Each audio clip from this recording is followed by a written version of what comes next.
Hermanos, Dios los bendiga a todos en el nombre del Señor Jesucristo. El título de la exposición del día de hoy se llama Los gajes de la guerra espiritual. Los gajes de la guerra espiritual. Hermano, la vida de un creyente se sitúa en que siempre está en guerra, ¿ya? O sea, de hecho, nuestra lucha no es contra sangre ni contra carne, sino contra potestades demoníacas que van a intentar por todo medio que la visión de Dios no se cumpla en aquellos que el Señor ha alcanzado. Ahora, El arte de la guerra es un magnífico libro que lo enseñan a los estrategas militares, lo enseñan a los empresarios, y bueno, y también tiene pensamientos muy interesantes con respecto de la guerra, ¿no? De la guerra espiritual en el caso nuestro, ¿no? Sun Tzu escribió así: conoce al enemigo, conócete a ti mismo y no temerás el resultado de 100 combates. Miren, qué interesante. Conoce al enemigo y conócete tú mismo y no temerás el resultado de 100 combates. De hecho, hermanos míos, que este salmo que fue escrito por David, él tuvo presente cosas que acontecieron en el conflicto que él tuvo con su hijo Absalón, cuando tuvo que huir de Jerusalén con unos pocos fieles. Este suceso doloroso en su vida no tuvo que ver con su impericia como guerrero, ni que fue un mal gobernante, pues en ambos campos David fue completamente sobresaliente. Esto guarda relación con una actitud deplorable que él tuvo en su pasado contra el matrimonio de Urías y Betsabé. O sea, el enemigo urdió, ¿no?, para tumbarlo en esta guerra espiritual, y David, hermanos míos, tuvo que conocer las cosas y las situaciones en las cuales Dios lo iba a rehacer nuevamente su vida. Tuvo que conocer la maldad del enemigo y debió estar seguro para vencer en 100 combates y mucho más. Y vemos que la vida de David, hermano mío, no fue perite dulce, ¿ya? Fue unos increíbles baches durante toda su vida hasta su vejez, pero verdaderamente él triunfó. Del mismo modo, hermanos míos, no importa quién sea usted, ¿ya? Si usted nació de nuevo, usted tiene que conocerse a sí mismo. Tiene que conocer lo que Dios le ha entregado. Tiene que conocer al enemigo, ¿ya? ¿Por qué, hermanos míos? Porque con solamente su análisis humano, escúcheme, y si usted gusta, yo le firmo un certificado. Usted va a terminar siendo vencido. Va a terminar siendo vencido. El arte de la guerra espiritual, para nosotros, es este bendito libro. Bueno, pues, los problemas que él tuvo, vuelvo a repetir, no fue por su impericia como gobernante de Israel. No fue porque fue un mal guerrero.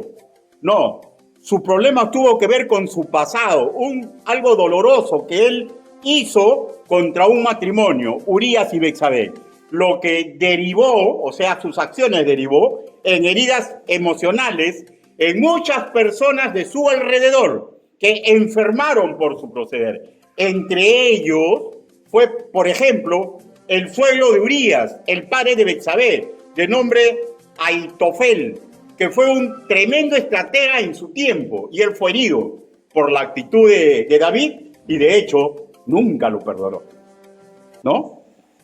Y si David pudo vencer a este estratega, y si David pudo vencer todo lo que armó su hijo, contando con todo el poder del Estado de Israel, ya no fue, hermanos míos, por su capacidad, sino porque en medio de las tormentas que él mismo desató, siguió confiando en los métodos de Dios. Él no pensó ya en su futuro. Y ese es el gran error del guerrero, está pensando en el futuro. Él comenzó a pensar a cómo comportarse en el hoy sufriente y así asegurar la victoria en el mañana. La victoria en el mañana. Permítame, antes de entrar al meollo de la enseñanza, leerles las profecías que se le hizo a David cuando públicamente ya Públicamente Natán descubrió su pecado deplorable. La profecía fue así: por lo cual ahora no se apartará jamás de tu casa la espada, por cuanto me menospreciaste y tomaste la mujer de Urías Eteo para que fuera tu mujer. Y esto es 2 Samuel capítulo 12, versículo 10. O sea, una profecía. O sea, él sabía que Dios iba a traer consecuencias por esa idiotez, perdónenme la expresión, que él hizo. ¿Ya? Pero no lo pudo vencer el demonio, porque él comenzó a reaccionar correctamente en cada día, sin importar las consecuencias, ¿ya?, del pecado que hizo. Y vamos a dividir esta enseñanza en 3 puntos para una mejor explicación.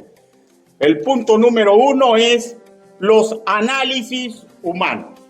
Pero antes de esto, hermanos míos, vamos a leer Salmos capítulo 3, versículo 1, para poder desarrollar el primer punto, que es los análisis humanos. Si ya lo ubicó, puesto de pie. Salmos capítulo 3, versículo 1.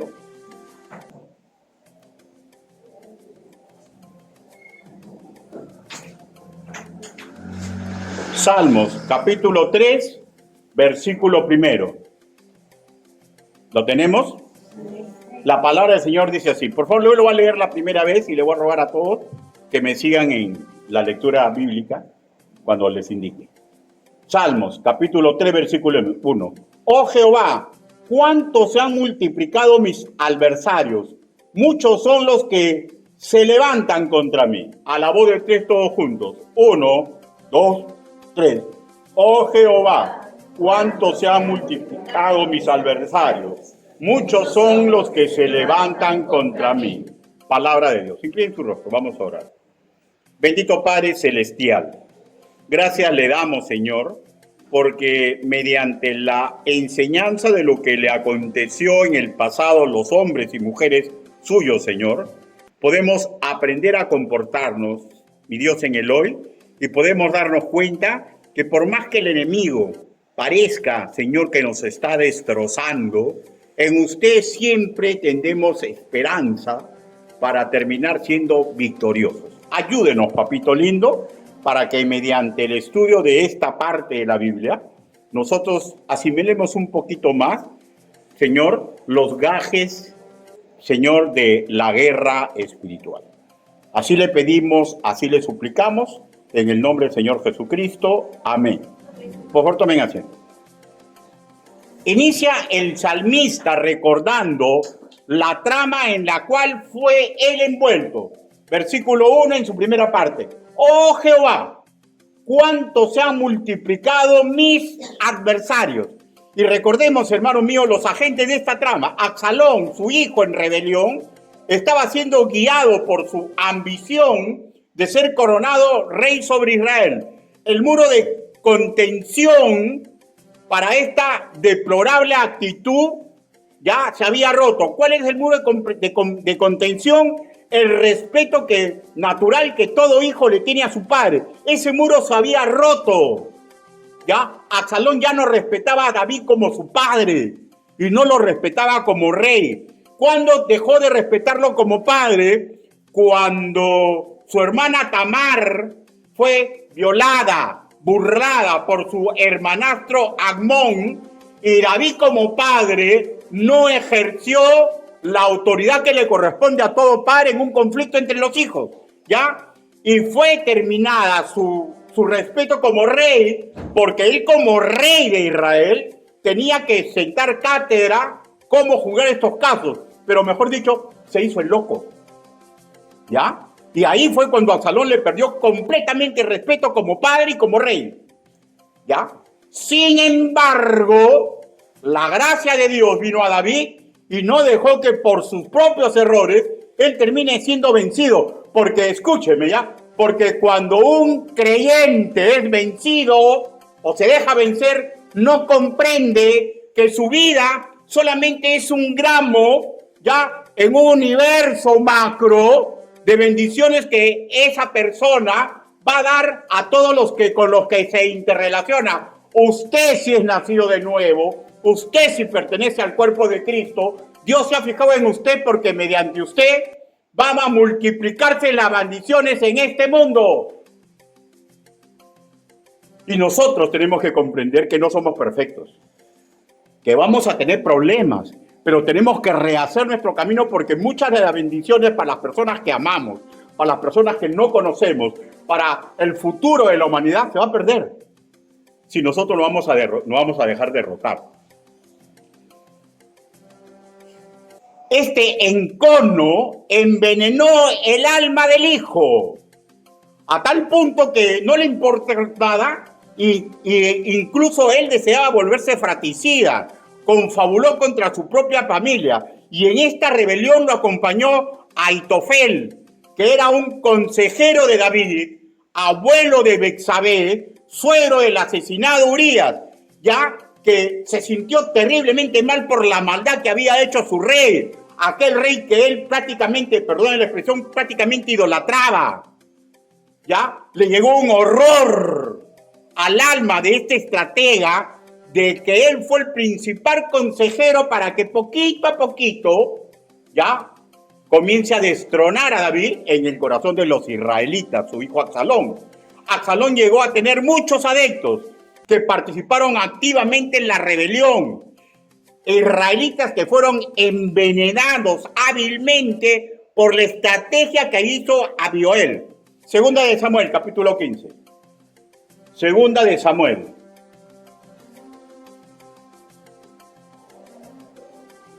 Capítulo 15, versículo del 2 al 6.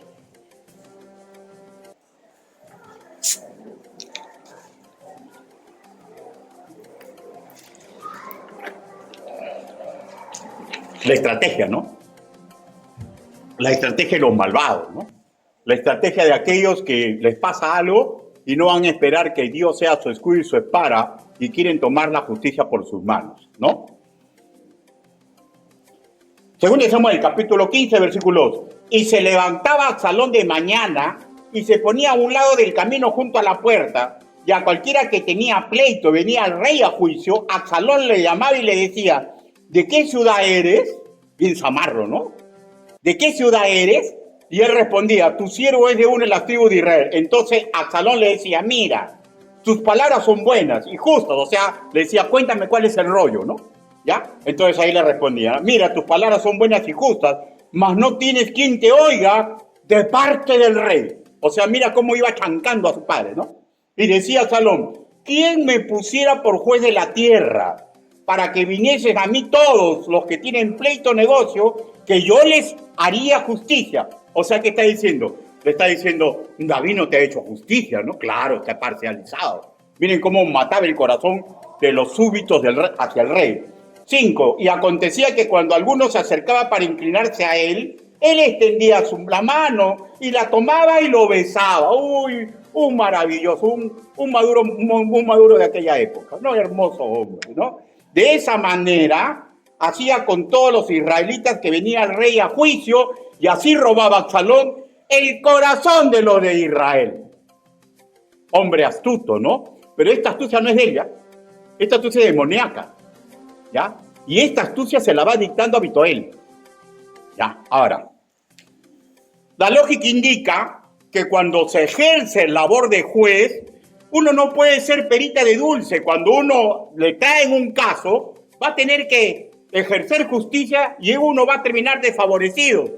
Y él, ya Absalón, muy astutamente, no se les acercaba a todos, porque ¿para qué se le va a acercar? O sea, cuentan eso, pero uno ya tiene que discernir, ¿no? No se acerca a todos, porque ¿para qué se va a acercar a aquel que David le está dando la razón?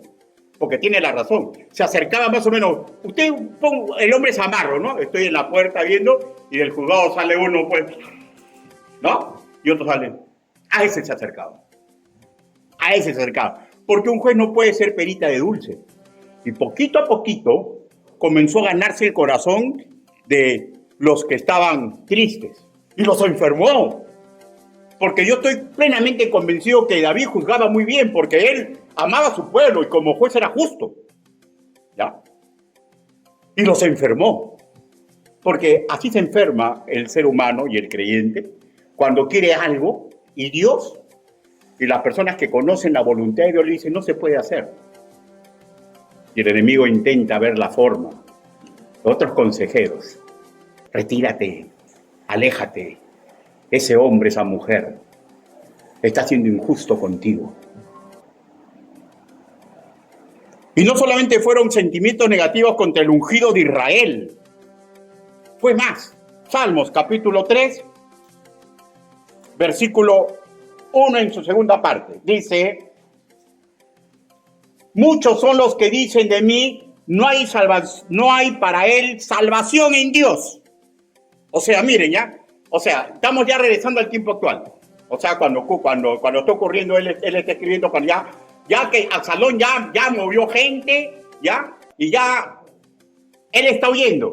Y esto es lo que dice él. Muchos son los que dicen de mí, no hay para él salvación en Dios. ¿Por qué? Porque habían urdido tan bien que casi la mayoría del pueblo estaba en contra de David. O sea, en contra en forma pasiva, no lo ayudaban. ¿Ya? Entonces, cualquier analista decía, ya perdió David. Ya está vencido David. Qué astuto la otra parte. Y miren, yo me acuerdo mucho una vez que fui una vez a una iglesia que se había levantado con su pastor. Hace muchos años. Ya el pastor ya está en la presencia del Señor. Y el que urdió también ya está en la presencia del Señor. Bueno, la cuestión está, hermanos míos, en que cuando hubo las acusaciones contra el pastor, y habíamos 4 pastores ahí que nos pidieron que vayamos, yo me levanté y le dije a la asamblea, todo lo que ustedes están relatando, no hay ni un solo pecado que el pastor haya puesto. Están hablando de su enfermedad, están hablando de que no tiene lustre intelectual como ustedes gustan, pero nada de lo que ustedes dicen es pecado. Pero lo interesante es lo siguiente, que cuando empieza la asamblea, yo estoy en la puerta y los hermanos se iban y yo decía, hermano, ¿pero qué? Que podemos tocar un tema muy interesante con su pastor. No, decía, o sea, lo que decían los que se dieron cuenta que el pastor no tenía la culpa. No, ese grupo no queremos estar en problemas. Comenzaron a abandonarlos. O sea, todos los que sabían la realidad y los que podían hablar piamente se fueron. No quisieron ayudar. Algo así estaba pasando ahí. Los que estaban envenenados asistieron directamente al hijo y los otros dejaron que todo se haga. Así él lo había envenenado a ese pueblo. Y ellos decían, ya no hay salvación para David.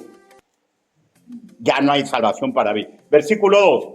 Muchos son los que dicen de mí, no hay para él salvación en Dios. O sea, démonos cuenta, ¿no? Humanamente hablando, estaba muy complicada la cosa para David.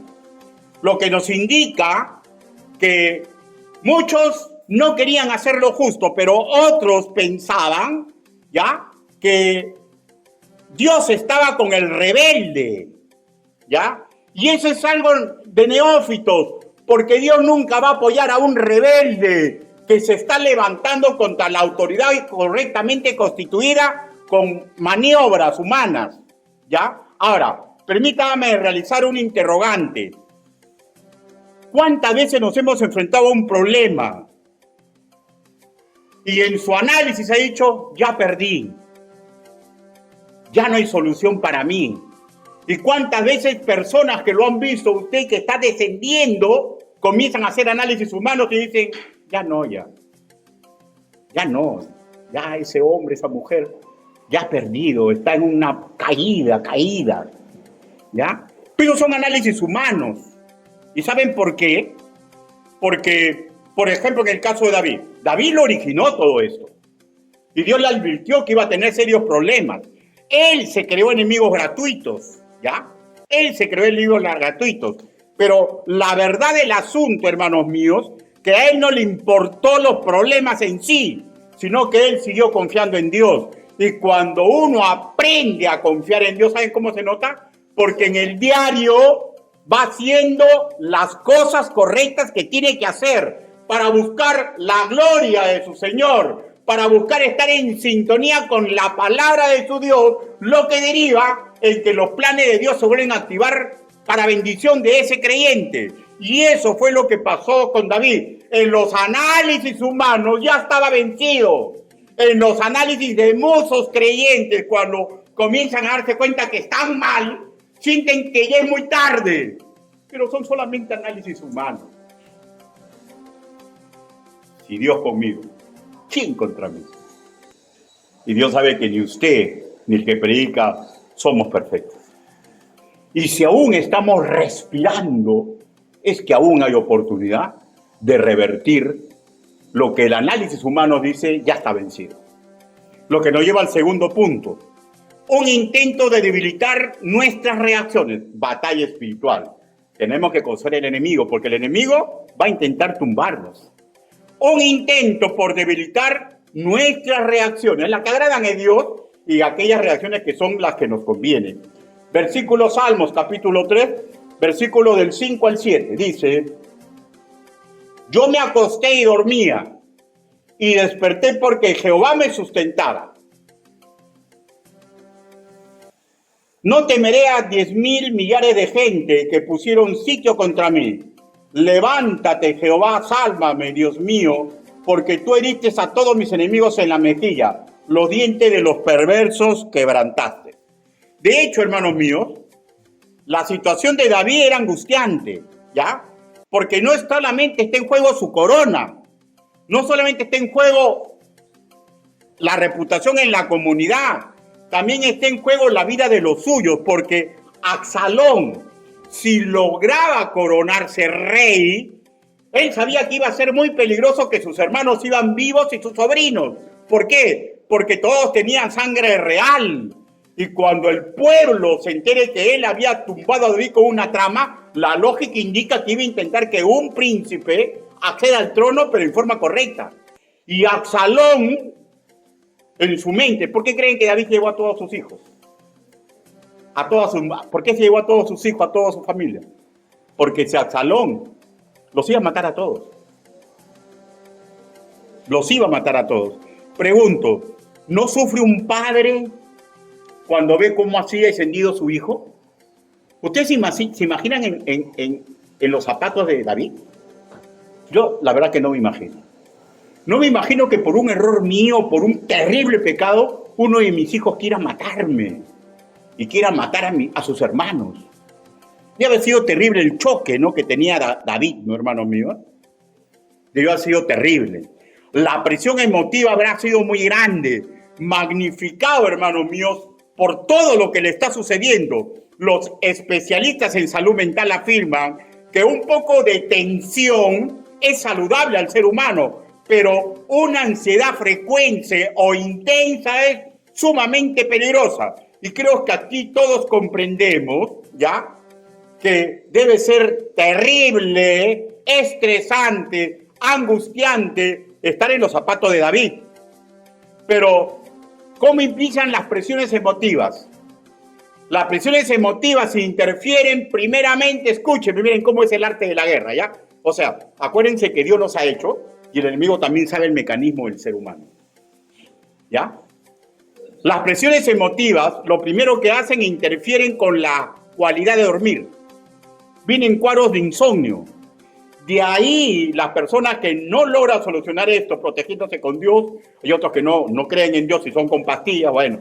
Pero la cosa es que una persona que sufre insomnio, que comienza a dormir demasiado tiempo mal, ¿ya?, su capacidad de análisis disminuye. Y muchas veces, cuando es muy continuo y no encuentra solución, hasta comienza a pensar en suicidarse.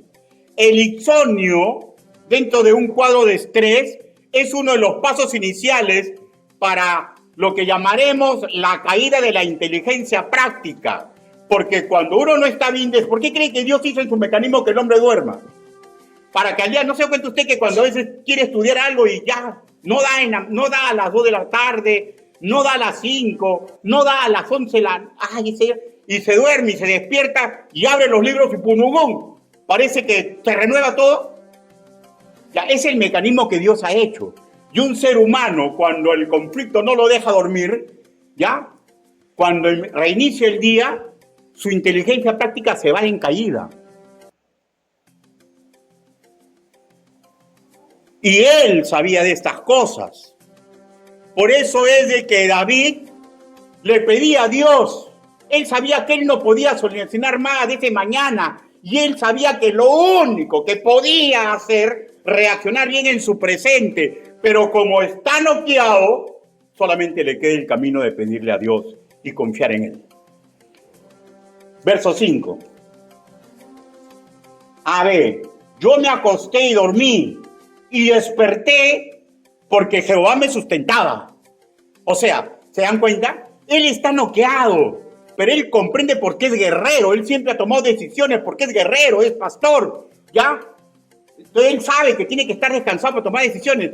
Y lo están persiguiendo. Y los generales, los guardaespaldas, los hijos, las esposas, los sobrinos, no hacen nada, lo miran. ¿Qué hacemos, David? Y él tiene que estar claro en sus pensamientos. Y él sabe que no puede dormir. Y le pide a Dios que lo haga descansar. Y Dios le da descanso. En la parte C dice, yo me acosté y dormí y desperté porque Jehová me sustentaba. Ahora, de hecho, hermano mío, las fuerzas enemigas que lo perseguían, lo hostigaban, ¿ya? Lo hostigaban por cualquier momento. Ahora, los de la casa real no eran mucha ayuda. Eran niños, jóvenes menores, sus esposas, concubinas, gente por cuidar y alimentar. O sea, pocos guerreros con él. En el otro lado, Absalón, cuando entra triunfante en la capital del reino, automáticamente toma posesión de toda la logística que puede aportar el gobierno oficial de Israel. O sea, humanamente hablando, David estaba ya de más. Pero David sabía, escúcheme, ¿eh? Como debemos recordar nosotros, pero sabía que su vida y la vida de los suyos no dependía de una gran escolta, no dependía que ahora tenía poco poder, dependía de los planes de Dios. ¿Y saben qué? Yo no sé, usted sabe los planes de Dios para mañana. ¿Usted sabe los planes que Dios tiene para mí de acá a media hora? Yo no sé, lo único sé el principio, que Él tiene planes de bien para nosotros. Y los que neutralizamos esos planes de bien somos nosotros mismos. Cuando por la desesperación de lo que no estamos logrando, de lo que estamos consiguiendo por lo malo que hicimos en el pasado, comenzamos en el hoy a no reaccionar con inteligencia práctica y nos alejamos del sentido común que Dios le ha puesto a todo ser humano y con mucha más razón a un creyente. Porque con Cristo somos más que vencedores. Versículo 6. No temeré a 10 millares de gente que pusieron sitio contra mí. Eso era el pensamiento de David. Humanamente hablando estaba vencido, pero él sabía que Dios tenía planes de bien para él. David también sabía como buen israelita lo que usted también debe de saber como buen creyente, que el Señor da vida y da muerte, que Él es el que hace bajar al Seol y hace subir.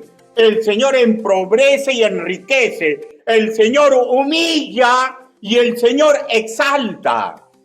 Primera de Samuel capítulo 2, versículos 6 al 7. O sea, ¿esto qué implica? Que yo me ocupo de hacer lo que me toca y Dios le va a dar el pago de mis acciones, ¿ya? Y cuando Dios me dé, y cuando Dios me quita, o Dios me hace esperar, yo no tengo que amargarme, porque el que se amarga y el que se desilusiona va a ir nuevamente en contra de los planes de Dios. Tenemos que ser como Job. Señor, tú me diste, tú me quitaste, que la gloria sea para ti. Y de ahí para adelante, olvidarme de mi pasado donde le embarré, olvidarme de mi sueño del futuro, recordar en el hoy que tengo que hacer lo correcto. Y punto. Y eso, hermanos míos, comienza a romper la trama del estrés. ¿Por qué? Porque comienzo a volver a tener paz en mi corazón.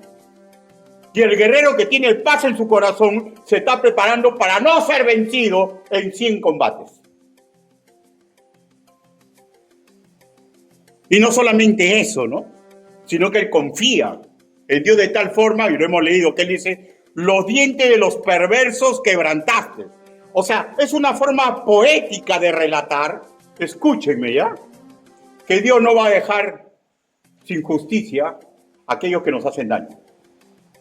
Así que no nos preocupemos por ellos, porque Dios los va a juzgar. Preocupémonos por hacer lo correcto que a nosotros nos corresponde. Ahora, yo no tengo guerra contra sangre ni contra carne. Tengo contra espíritu de maldad. Y ellos ya tienen quebrantada la cerviz. Pero si en este mundo, escúchenme, si en este mundo alguien quiere hacerme daño, yo no me voy a vengar. Porque el Señor dice, mía es la venganza. Nomás tengo que fijarme qué me correspondió, por qué esa persona me quiere hacer daño. ¿Ya? ¿Por qué me está haciendo daño? ¿Por qué he hecho? Si me quiere hacer daño, ¿por qué está enfermo? Pero hay veces que yo mismo he contribuido al daño que yo estoy recibiendo. Y tengo que también olvidarme de mi pasado. Y tengo que comprender que es de aquí para adelante, porque Dios, hermanos míos, va a quebrantar los dientes de aquellos que nos quieren hacer daño. Las circunstancias adversas, por más angustiantes que pueda ser, hermanos míos, no nos debe llevar a perder las ganas de dormir ni la capacidad de dormir, porque si eso está ocurriendo con usted, hermano, es el ataque del enemigo. Y está jugando con su mente y su corazón para que no pueda tomar serias decisiones cuando claree el alba. O sea, de hecho estoy hablando, ¿no?, de hermanos o personas que hacen cosas malas, ¿no?, y no encuentran capacidad de dormir porque han hecho cosas malas. Ahora, yo, hermanos míos, me sé que soy sumamente imperfecto, ¿ya? Pero en verdad, no intento hacer daño a nadie. A veces sin querer hago daño. Y cuando quiero dormir, simplemente, Señor, perdóname. Señor, voy a intentar hacer bien las cosas. ¿Y saben qué? ¿Saben qué? Dios apoya al que con alma sincera hace las cosas. El problema radica cuando solamente le decimos como un rezo, pero sabemos lo mal que estamos haciendo, pues no estamos dispuestos a abandonarlo. ¿Y saben qué? A Dios nadie lo puede engañar. Y es ahí cuando el estrés, la inconstancia, el pavor sigue, porque Dios no puede ir en contra de su legislación. Y era legislado, ¿ya?, que el pecado oculto hace que Él esconda su rostro. Tengámoslo por seguro, David era tan humano como nosotros. Y él sintió angustia, pero David era un consumado guerrero, que ya le había pedido perdón sincero por lo que había hecho con Betsabé y Urías. Y estaba intentando hacer bien las cosas. ¿Han escuchado el dicho, cuando usted tiene un problema, que le dicen, consúltalo con tu almohada y mañana vas a tener más paz para resolver las cosas? ¿De dónde cree que viene ese dicho? Del sentido común. Por eso, hermanos míos, el que vive escondiendo pecados, el que vive cimentándose en no querer hacer lo correcto y querer solamente ganar tiempo, no está comprendiendo que Dios ha hecho el cuerpo humano para que reaccione al bien. Y cuando nosotros no comprendemos eso y estamos accionando mediante la naturaleza caída, hermano, no hay paz en nuestro corazón. Los neurólogos afirman que la zona de nuestro cerebro que se encarga de la toma de decisiones es la corteza prefrontal. Es una región conocida por filtrar la información innecesaria y quedarse solamente con la relevante para conseguir metas. Ahora, no puedes filtrar porque no está dispuesto a abandonar el pecado en que estamos viviendo o entregarlo. Y es cuando justamente el cerebro no puede llevarte a paz, porque Dios ha hecho el cerebro para que reacciones, y un creyente debe saber eso. Ha hecho para que reaccionemos al bien. A este respecto, siempre la ciencia, ¿no?, intenta, no lo hace para demostrar a Dios, ni para negar a Dios, sino que en el camino van haciendo, el ser humano va haciendo experimentos y comienza, sin saberlo, a darle razón a Dios, ¿no? Hace muchos años se inyectó drogas que inducen a la ansiedad a un grupo de ratones, ¿ya? Y fue comparado con otro grupo que estaba en su estado normal. Se apreció que el primer grupo tomaba decisiones en forma ineficaz para lograr acceder donde estaban los alimentos, ¿ya? Mientras que el segundo grupo, ¿ya?, que no estaba con la ansiedad, era más eficaz para encontrar el alimento.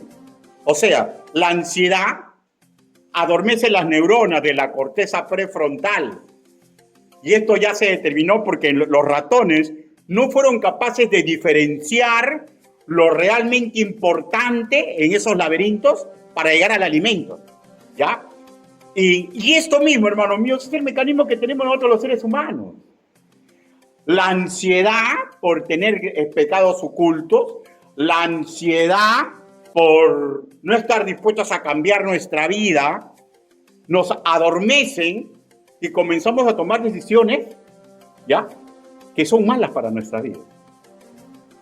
Y uno dice, ¿y por qué? Porque es el mecanismo de Dios. Porque si yo quiero ser un buen pastor, si yo quiero ser un buen esposo, si yo quiero ser un buen ciudadano, si yo quiero ser un buen creyente, si yo quiero ser un buen congresista, si yo quiero ser un buen doctor y soy creyente, mi primera prioridad es tener paz con Dios. Porque Dios domina los mecanismos de mi vida y nos ha creado y Él no va a ir en contra de lo que Él ya ha formado al ser humano. No esperemos milagros, porque Dios no es la lámpara del Aladino. Algo que Dios no puede hacer es ir en contra de los mecanismos que Él mismo ha creado para que el ser humano acepte el bien en su vida. De hecho, hermanos míos, la mente humana puede tomar malas decisiones que va a abonar en un futuro desagradable. Porque ¿dónde empieza el futuro? En el hoy, no en el ayer. El ayer ya pasó y el mañana no lo conozco. Lo que conozco es el hoy, porque las decisiones que tengo que tomar tienen que estar de acuerdo a lo que dice la palabra del Señor. David, pese a su natural congoja, sabía que tenía que descansar. David, pese a su natural congoja, sabía que tenía que tener la mente clara para tomar decisiones. Y David sabía que la guerra espiritual del creyente empieza en la mente. Y si ya la misma ciencia, investigando a ratones o a cualquier tipo, ha descubierto mecanismos que la Biblia nos dice. Porque la Biblia dice, cuando tenemos problemas, le pedí al Señor dormir. ¿Por qué? ¿Porque solamente quería dormir? No, porque tienen que tomar decisiones al día siguiente, que significa vida de muchos, hermano de mi corazón. Vuelvo a repetir y póngase esto en su tutuma. Si Dios a usted lo ha alcanzado con su inmensa gracia, es porque usted tiene el mismo papel de Abraham, que mediante usted sean benditas las naciones. ¿Y cómo pueden ser benditos los demás? Si yo estoy dejando de lado la visión de Dios para mi vida. Lo que nos lleva al tercer punto. Los pensamientos que deben abonar nuestras acciones. Salmos capítulo 3, versículo 4. Dice, con mi voz clamé a Jehová y Él me respondió desde su monte santo. Versículo 8. La salvación es de Jehová, sobre tu pueblo sea tu bendición. Hermanos, escúchenme. Gajes de la guerra es vencer y ser vencido. Pero solo un necio desperdicia la guía y el poder del Omnipotente, que mediante su amor y sus métodos está siempre disponible para nosotros. ¿No han escuchado que en Cristo somos más que vencedores? Hermano, eso es realidad, ¿ya? En forma incondicional, porque no interesa, y soy bien sincero, ¿ya? No interesa lo que yo haga. Yo sé que voy a terminar con Cristo en el cielo. Pero en el hoy, para triunfar en muchas de las situaciones en las cuales yo me meto, ¿ya?, tengo que seguir el plan de Dios. Tengo que seguir el plan de Dios. Y el plan de Dios es que yo tengo que vivir agradándolo. ¿Cómo lo agradamos a Dios? Cuando las decisiones que tomamos en el hoy están sustentadas con la palabra del Señor. Y eso es lo que nos da paz en el corazón, y eso es lo que abona que en esta vida, sin importar los obstáculos, sin importar que vengan 1000 o 10,000 a este lado, sin importar que todo el averno quiera tentarme y desgraciarme, no podrán vencerme, porque las decisiones que estoy tomando están avaladas por el poder del Omnipotente. David no sabía si a Absalón lo iba a suceder. David no sabía hasta dónde iba a llegar la mano de bendición de Dios, como tampoco lo supo Job.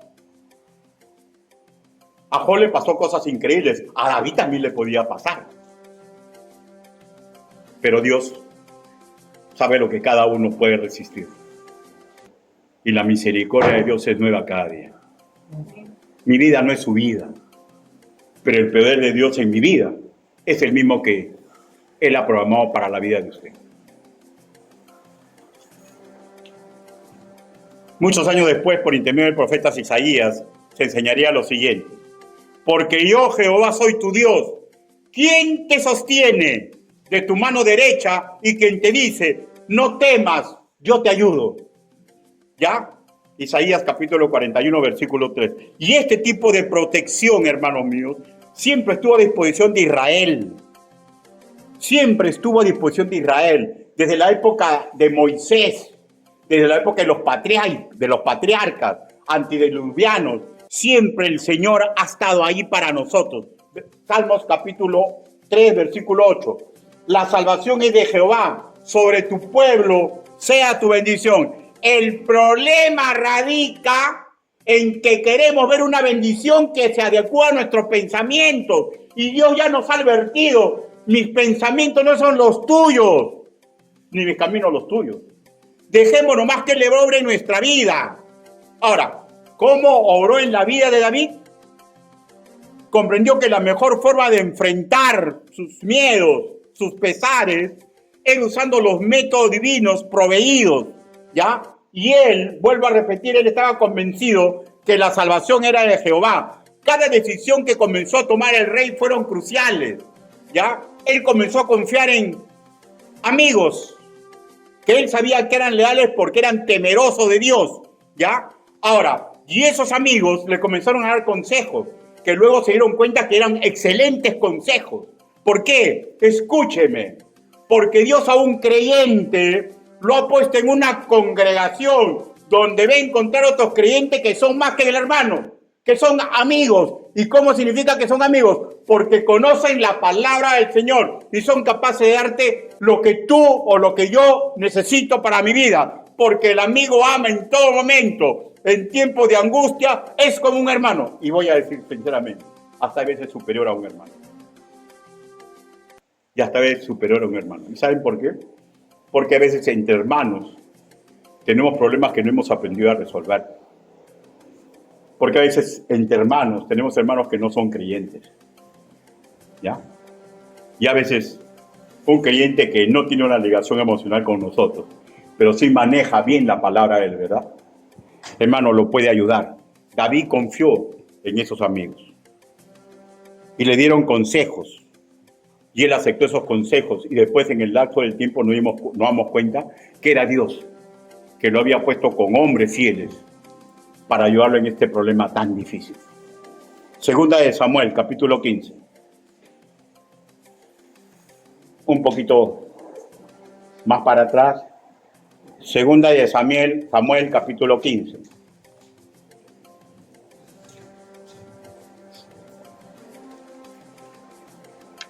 Versículo 27.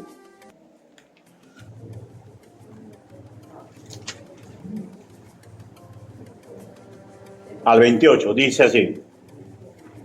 Dijo además el rey al sacerdote Sadoc, ¿no eres tú el vidente? Vuelve en paz a la ciudad y con vosotros vuestros dos hijos, Abimaas tu hijo y Jonatán, hijo de Abiatar.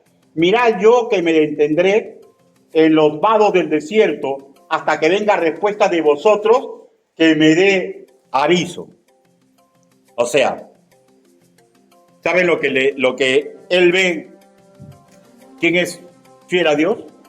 Y le dice, quédate tú atrás con tus hijos y dame aviso. ¿Saben lo que le está diciendo? ¿Saben lo que le está pidiendo en una guerra que te digan, no? Quédate atrás donde va a venir el enemigo y vete con tu familia. Me está arriesgando mi vida. Pero ese hombre sabía que David era el rey. Y sabía, al igual que David, que su vida y la vida de sus hijos estaba en la mano de Dios. Y se regresó. Y de hecho se puso en peligro.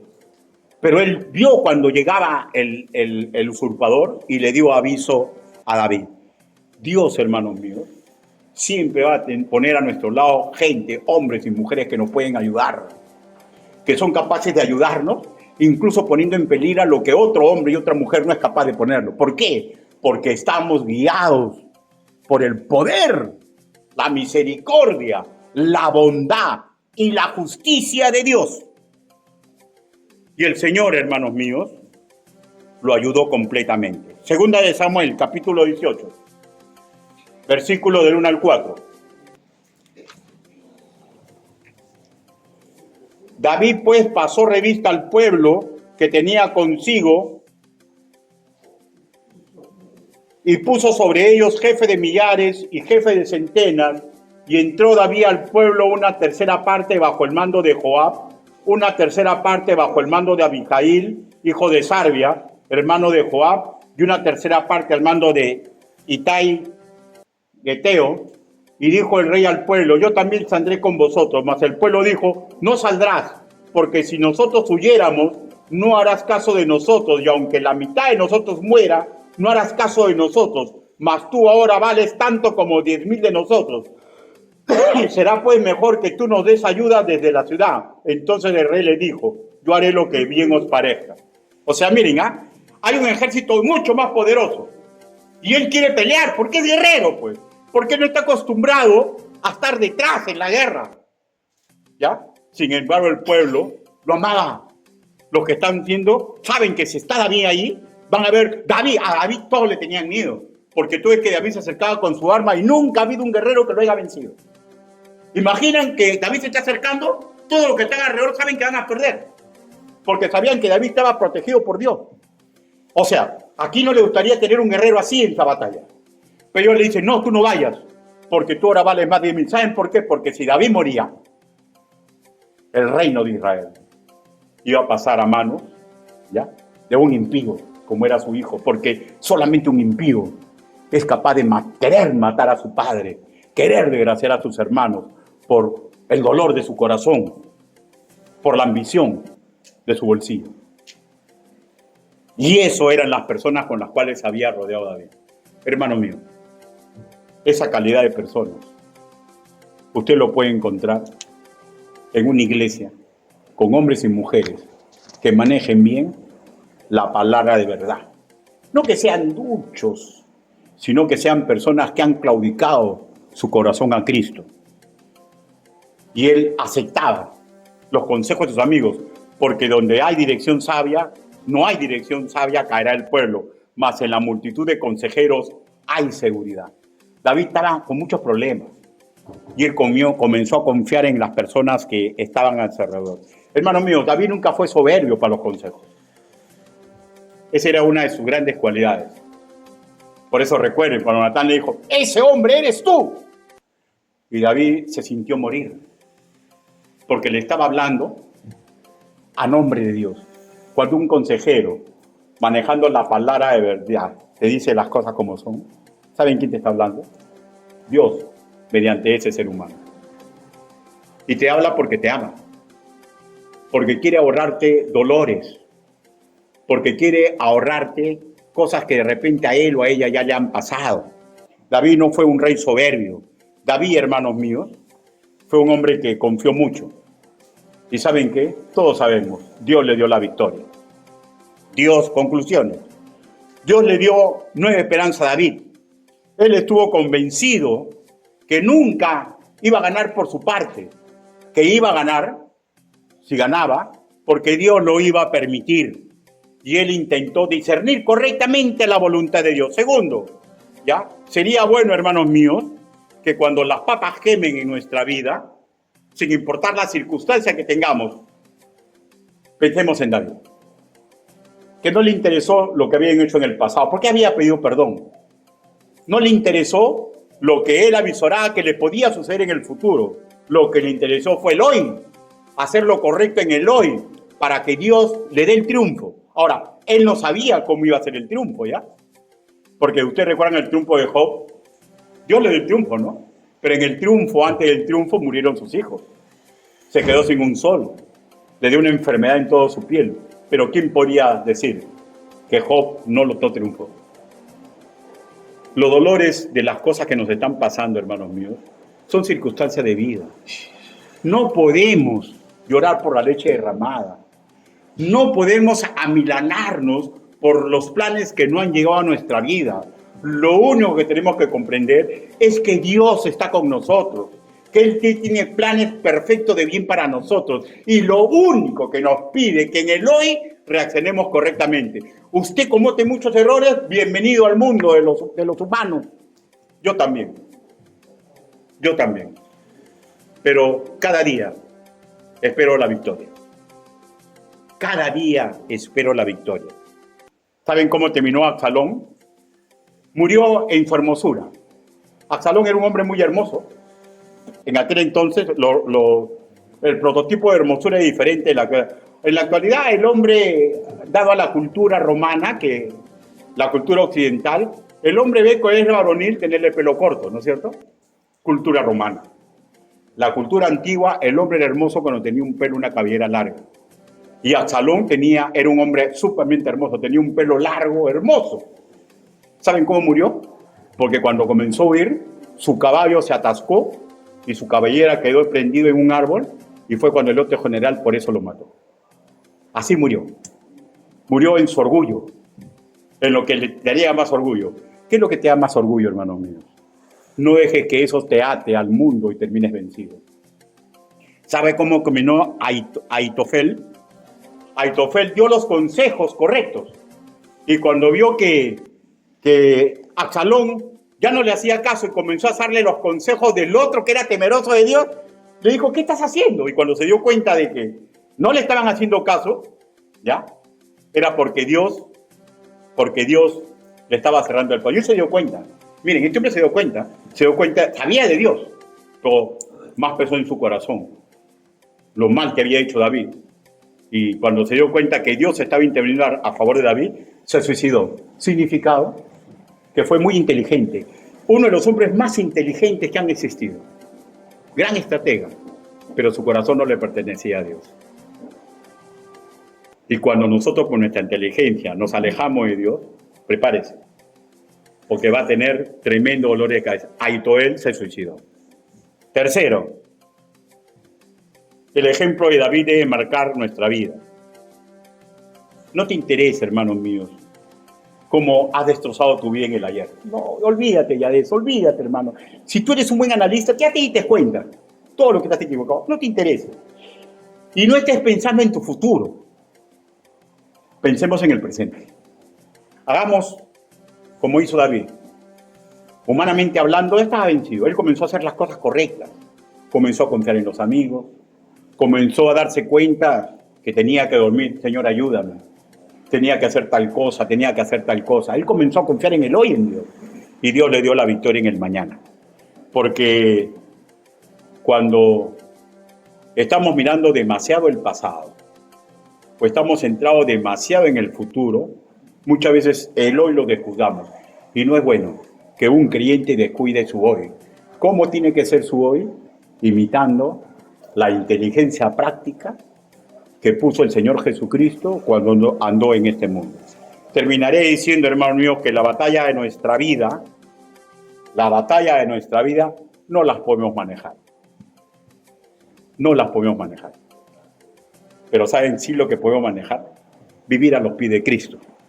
Y vamos a ver, yo le aseguro, para empezar, va a lograr tener paz en tu corazón. Y yo le aseguro, su mañana va a ser victorioso. Gajes de la guerra es vencer y ser vencidos. Pero si nosotros no queremos caer vencidos, tenemos que confiar en Dios. Para terminar, busquemos Romanos, capítulo 14.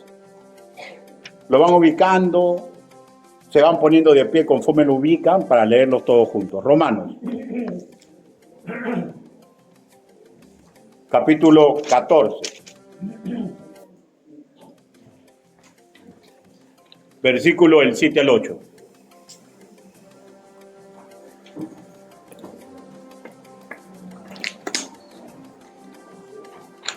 Si logramos que este pensamiento venga a nuestra vida, yo le aseguro usted como guerrero va a aceptar los planes de Dios. Romanos capítulo 14, versículo del 7 al 8. Y ojo que el que escribió esto murió asesinado, ya lo mataron. Pero yo estoy seguro que Pablo es un gran triunfador, sin importar lo que le ocurrió en su vida, ¿no? Romanos capítulo 14, versículo 7. Todos a mi voz, a la voz de 3. 1, 2, 3. Porque ninguno de nosotros vive para sí, y ninguno muere para sí. Pues si vivimos, para el Señor vivimos. Y si morimos, para el Señor morimos. Así pues, sea que vivamos o que muramos, del Señor somos. Gaje del oficio. Usted es un guerrero de Dios. No se deje vencer. Inclinen su rostro. Vamos ahora. Por favor, le voy a pedir a todos que haga este momento un momento muy personal y que cierren sus ojos. Yo no sé qué le está pasando a usted. Usted sí lo sabe. Usted sí lo sabe. No sé, de verdad. Porque no estoy detrás de las personas para que me cuenten su vida. Pero si usted se da cuenta que está en una batalla y usted quiere el apoyo de Dios, hermanos míos, no piense en lo que hizo mal en el pasado. No piense en todo lo bueno que hizo bien en el pasado, por ejemplo, como Job, y no obtuvo lo que quiso. No piense en eso. Y tampoco piense en su futuro. Si del Señor somos, para el Señor vivimos, para el Señor morimos. Y si eso es realidad en nuestra vida, en el hoy sirvámoslo a Dios. No sé, pero usted sí sabe cuál es la respuesta. Hoy es el día de la salvación. Hoy es el día de renovar los votos. Hoy es el día de salir del amodor. Hoy es el día. No es mañana, ni fue ayer. Es hoy. Alguien desee que ore por él o por ella, por cosas que está pasando, por conflictos que está teniendo. Si es su caso, levante su mano y la vuelve a bajar. Dios te bendiga, Dios te bendiga, Dios te bendiga, Dios te bendiga. ¿Alguien más? Dios te bendiga. ¿Alguien más? Dios te bendiga. ¿Alguien más? Dios te bendiga. ¿Alguien más? Vamos a orar. Bendito Padre Celestial. Señor, usted ha visto las manos levantadas y usted sabe por qué la levantaron. Ayúdelos, Padre. Ayúdelos porque la batalla que cada uno de nosotros establa, Señor, a veces nos parece que es peor que la de los demás. Señor, y no es así. Son circunstancias personales de cada uno. Pero sobre las circunstancias y sobre los dolores que tenemos y sobre los enemigos que hemos forjado, Señor, por el hecho de ser suyo, Señor.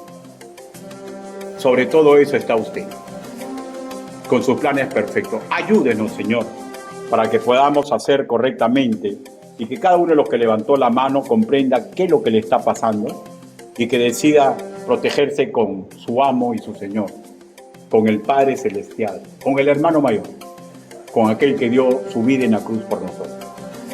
Así le oramos, así le suplicamos.